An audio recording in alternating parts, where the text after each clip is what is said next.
आत्मा के विकास का वर्णन किया है और ओम की महत्ता को बताया है। ये पेपर में दिख रहा है कुछ आपको? इसमें पांच चार चंद्रमा है, हर एक चंद्रमा है, चार चंद्रमा है। सर थोड़ा एक दो ऊपर तीन कीजिए, चार। पीछे थोड़ा। जी जी, अभी नहीं, वो स्क्रीन की अभी वजह दिखा? से आपका थोड़ा दिखाई नहीं दे रहा। थोड़ा ऊपर कीजिए। अभी दिख रहा है? अभी दिखा? हाँ, नहीं अभी दिखा? दिख रहा है। हाँ हाँ सर, अभी दिख रहा है। हाँ। हाँ, दिख रहा है ना ये? हाँ। बस ये एक दो तीन चार चंद्रमा है और एक बिंदु है। अब इसके बारे में बताएंगे। ओंकार में सारी सृष्टि समाहित है। यदि हम ओंकार को समझ लें तो सारी सृष्टि के रहस्यों को समझ सकते हैं। यही प्रणवनाद समस्त देवता स्वरूप है। ये बात हम शुरू से सुनते आ रहे हैं। जन्म कर्म के समग्र स्वरूप और आत्मा की पुरोगति को व्यक्त करने में ओंकार की महानता को विशेष रूप से देखते हैं। मनुष्य का मतलब है शरीर और आत्मा का मिलन। शारीरिक उन्नति और स्थितियों के बारे में तो हम पहले ही समझ चुके हैं, परंतु इसके भीतर छिपी आत्मा की स्थितियां ओमकार में कैसे निहित हैं, इसे अब देखते हैं। ओम के पांच भाग हैं जो मनुष्य की आत्मा के विकास में पांच स्थितियों की सूचना देते हैं।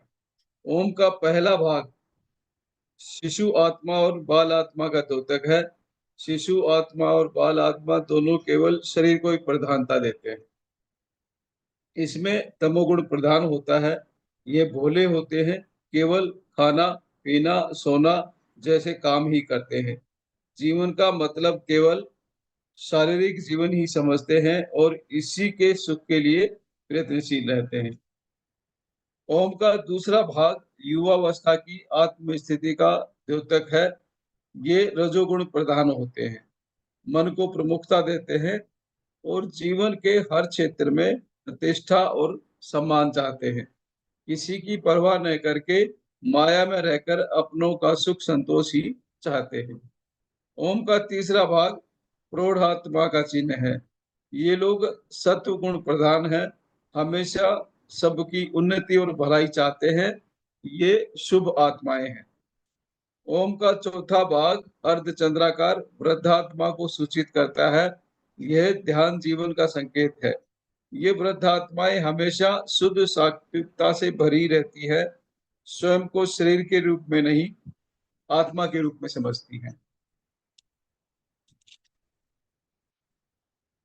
ओम का पांचवा भाग अर्ध चंद्र के बीच में रहने वाला बिंदु है। यह पूर्ण आत्मा का संकेत है। ये लोग निर्गुणी होते हैं, समस्त परिस्थितियों में भी अखंड ध्यान जीवन बिताते हैं। इस प्रकार मनुष्य की आत्मा अबोधता से पूर्ण होने तक की सभी स्थितियों में ओमकार से भरी है। यदि ओम को समझ लें तो मनुष्य के पूरे विकास को समझा जा सकता है। अब प्रसन्न है भूमाता। मेरे प्रिय पिरामिड मास्टर्स और मित्रगण, भूमाता अब खुश हो रही है। भूमाता अब आराम कर रही है। भूमंडल अब नए मोड़ पर आ गया है। ऐसा क्यों? ऐसा इसलिए क्योंकि सन 2004 के अंत में भूलोक ने एक नए अध्याय में प्रवेश किया। इसे दिव्यलोक में बदलने के लिए आवश्यक 1,44,000 से अधिक आत्मज्ञानी अब तैयार हो चुके हैं। 1987 से पहले ऐसे आत्मज्ञानी इस भूमंडल पर केवल कुछ सौ ही थे। किसी भी महान काम के लिए कर्मवीरों की आवश्यकता होती है। महाभारत के युद्ध के लिए कितने सैनिक, अधीरथ, महारथी, घुड़सवारों की आवश्यकता पड़ी थी, सब जानते हैं। इसी प्रकार भूमंडल पर एक नूतन आध्यात्मिक क्रांति लाने के लिए भी असंख्य आत्मवीरों की एक बड़ी संख्या की जरूरत है। 1,44,000 आत्मवीरों का हिसाब लगाया गया था, परंतु हमारे पिरामिड मास्टर्स ने उससे भी अधिक लोगों को तैयार कर दिया है। सन 2012 के अंत तक उनका लक्ष्य है ध्यान जगत बनाना, और निश्चय ही इस लक्ष्य की प्राप्ति में वे सफल होंगे। इस धरती से अशांति, अहिंसा, अविद्या आदि पूरी तरह से दूर हो जाएंगी। इसलिए अब भूमाता आराम से सांस ले रही है और पुलकित हो रही है। सबको सन्मति। हिंदू मुसलमान अलग हैं, इस भावना ने गांधी जी को बहुत।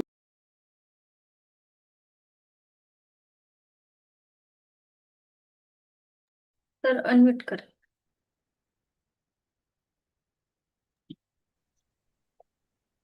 हिंदू मुसलमान सब अलग हैं, इस भावना ने गांधी जी को बहुत दुख दिया।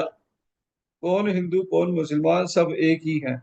मानव की एक ही जाति है, सब धर्म एक ही है, कुछ भी अलग नहीं है। सबका एक ही आध्यात्मिक धर्म है, सबका एक ही दिव्य परिवार है। गांधी जी कहते थे ईश्वर और अल्लाह अलग नहीं है, दोनों एक ही है।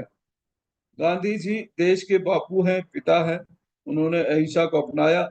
वे धर्म और जाति के नाम पर होने वाली मारकाट देखकर बहुत आहत हुए। मुसलमान को हिंदू और हिंदू को मुसलमान आदर नहीं देते। गांधी जी ने हिंसा को छोड़कर अहिंसा को अपनाया। वे अहिंसा के अवतार थे। हिंसा छोड़ो का नारा उन्होंने बुलंद किया। लेकिन हिंसा को छोड़कर हंसा को पकड़ना दूसरी सीढ़ी है, जो पिरामिड मास्टर्स के का आदर्श है।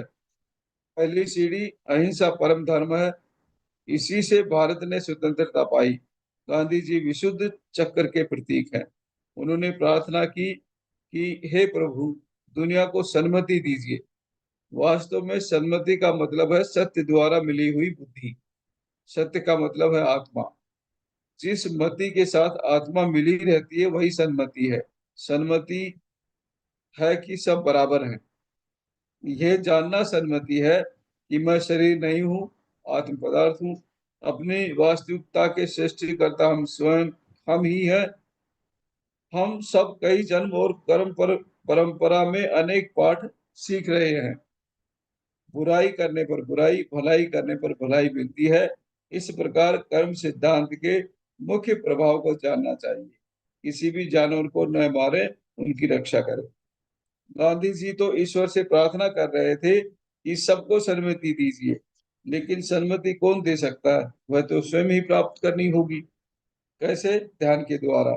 सांस पर ध्यान रखने से, चित्तवृत्ति के निरोध से, विश्व प्राण शक्ति के आह्वान से, नाड़ी मंडल के शुद्धि से, दिव्य चक्षु के उत्तेजना से, ये सन्मति हमें स्वयं प्राप्त करनी है। इस सृष्टि में कहीं भी देने वाले नहीं है, हाँ परिश्रम से अर्जित करने वाले अवश्य हैं। तीन सत्य। आध्यात्मिक जीवन चाहे किसी का भी हो, बहुत श्रेष्ठ और उत्तम होता है। अपनी जांच करते हुए, अपने गुणों का विकास करते हुए, शाश्वत प्रयोजनों के लिए प्रयत्न करते हुए जीवन का रास्ता मधुर हो जाता है। एक सिद्धांत देखिए, तीन सत्य है। पहला सत्य है, we want get what we desire, we will get only what we desire deserve. अर्थात जो हम चाहते हैं वह हमें नहीं मिलता, जिसके हम हकदार हैं वही हमें मिलता है। अब इसके आगे दूसरा सत्य जानते हैं, we won't get what we deserve, we will get only what we need. अर्थात हमें वह नहीं मिलेगा जिसके हम हकदार हैं, हमें वही मिलेगा जिसकी हमें आवश्यकता है। इस भौतिक शरीर को ही मैं समझने के भ्रम से दूर होकर जब हम यह समझने लगते हैं कि मैं आत्म स्वरूप हूँ, तब उस आत्म परिणति से अधिक श्रेष्ठ क्या है? तब इच्छाएं जो हमारे आध्यात्मिक विकास के लिए उपयोगी हैं वही सफल होती हैं, शेष रह जाती हैं। आगे चलकर हम तीसरे सत्य को देखते हैं, जो सबसे बड़ा है, we won't get what we need, we will get only that which is needed for the society through अस।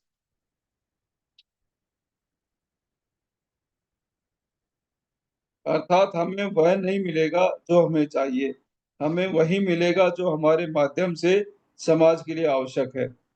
एक ध्यानी और योगी के रूप में अपने जीवन को गहराई से देखने के बाद एक आत्मज्ञानी को कई भौतिक या आध्यात्मिक आवश्यकता प्रत्येक के रूप में क्यों होती है? हमारे भीतर जो ब्रह्म पदार्थ है वह समस्त प्राणियों में प्रकाशित हो रहा है। ये समझने वाले ब्रह्म ज्ञानी को किसी से कोई सरोकार नहीं रहता है। मुक्ति, परिमुक्ति और महापरिमुक्ति। मुक्ति की स्थितियां तीन प्रकार की होती हैं: मुक्ति, परिमुक्ति और महापरिमुक्ति। बुद्ध की भाषा में इन्हें ही कहते हैं निर्वाण, परिनिर्वाण और महापरिनिर्वाण। वेमना जी ने कहा है कि साधना से ही सब काम होता है। मुक्ति साधना के तीन मार्ग हैं: साधना, परिसाधना और महापरिसाधना। जो लोग निर्वाण प्राप्त कर लेते हैं उन्हें अरिहंत कहते हैं। जो लोग परिनिर्वाण प्राप्त कर लेते हैं उन्हें बोधिसत्व कहते हैं। और जो लोग महापरिनिर्वाण निर्वाण प्राप्त कर लेते हैं उन्हें बुद्ध कहते हैं। ध्यान साधना से मुक्ति मिलती है, अर्थात श्वास अनुसंधान से चित्त वृत्ति का निरोध होने पर जो आत्मा अनुभव होता है वही प्राथमिक मुक्ति है। परिमुक्ति परिसाधना से मिलती है। यदि ध्यान साधना है तो स्वाध्याय परिसाधना है। सृष्टि के समस्त योगीश्वर तथा जगत गुरुओं के ध्यान अनुभव तथा उपदेशों का पूरी तरह से अध्ययन करना ही स्वाध्याय है। स्वाध्याय की साधना ही परिसाधना है।